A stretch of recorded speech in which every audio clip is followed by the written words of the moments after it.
Westerns used to rule Hollywood. Now some of the best ones barely get watched. A Clint Eastwood flick that disappeared, a forgotten Ron Howard thriller, and a Western so buried even die-hard fans missed it.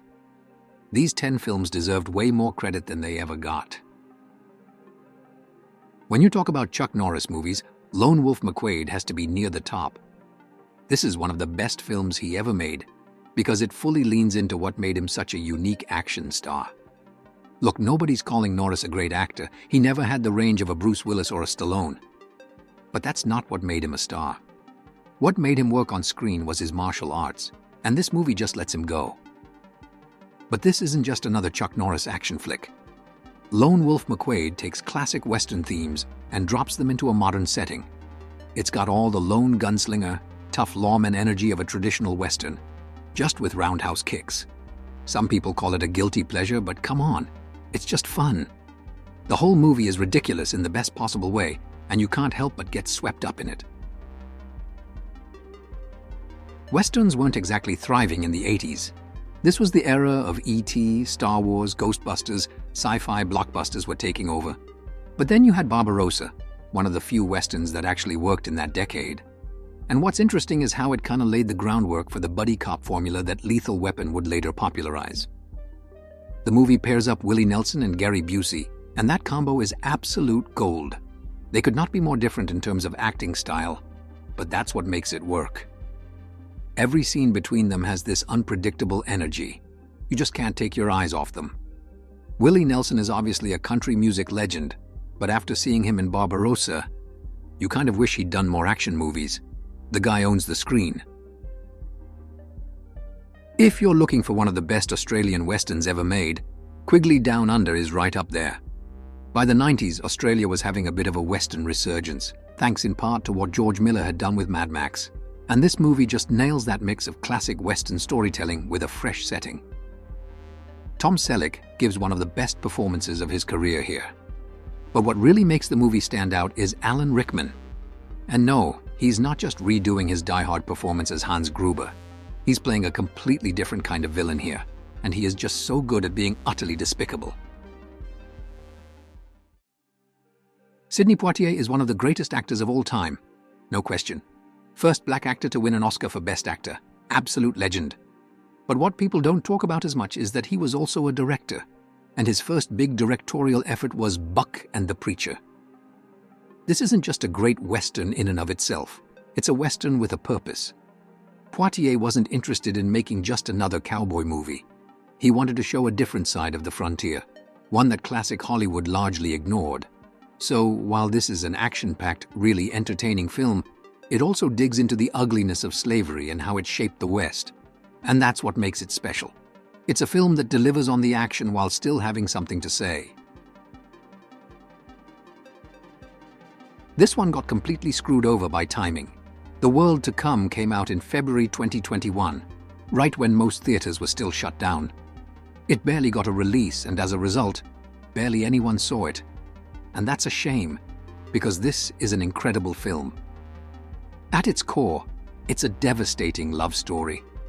It follows two couples in the frontier era, but the real focus is on these two women, played by Vanessa Kirby and Catherine Waterston, who find this deep connection in a time and place where that wasn't exactly accepted.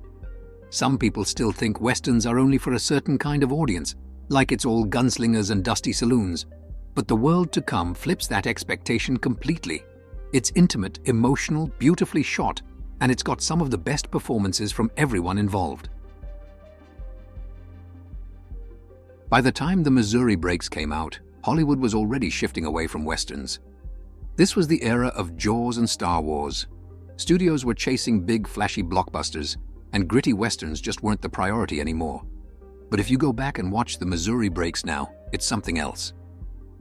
Arthur Penn, the guy who basically started the whole new Hollywood movement with Bonnie and Clyde, directed this one. And then you've got Jack Nicholson and Marlon Brando, two absolute powerhouses. The movie was a mess at the box office, critics didn't know what to make of it, and some people felt like it was a little too old school.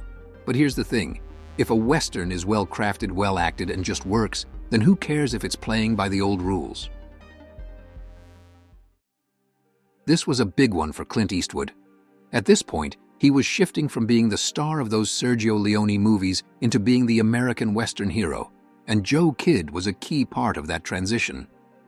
John Sturges, who directed this, was a much more traditional filmmaker than Leone, but he knew exactly how to use Eastwood's screen presence. That effortless cool, that quiet intensity, everything that made him one of the best Western stars ever. The movie itself is tight. Less than 90 minutes, doesn't waste time. No big sweeping epic, no overlong setup. It just jumps right into the action. It's not Once Upon a Time in the West. It's not the assassination of Jesse James, but it's a damn entertaining Western with some killer shootouts. This was Ron Howard's first Western, which is kind of surprising when you think about how many genres he's worked in. And unlike a lot of his other movies, this one's dark. Tommy Lee Jones plays a loner gunslinger who has to help his daughter, played by Cate Blanchett, after her kids are kidnapped. And this movie does not hold back. It gets violent. It even dips into body horror at times, which is not something you expect from a Ron Howard film. But at the same time, it's a really strong father-daughter story. Jones and Blanchett are phenomenal in this. They take what could have been a standard Western revenge plot and give it real emotional weight. And like all of Howard's movies, it's beautifully shot, put together with total precision. This one was directed by Ed Harris, who, let's be real, has always had the perfect Western face. He and Viggo Mortensen play hired guns brought in to clean up a small town overrun by outlaws. The movie actually balances drama, romance, and action in a way a lot of Westerns don't. Yeah, the plot is familiar, but Harris brings a crazy level of attention to detail. The way people talk, the way social norms play out, it all feels lived in, real. And on top of that, he knows how to build tension. It's just a little disappointing that he hasn't made another Western since, because he gets the genre.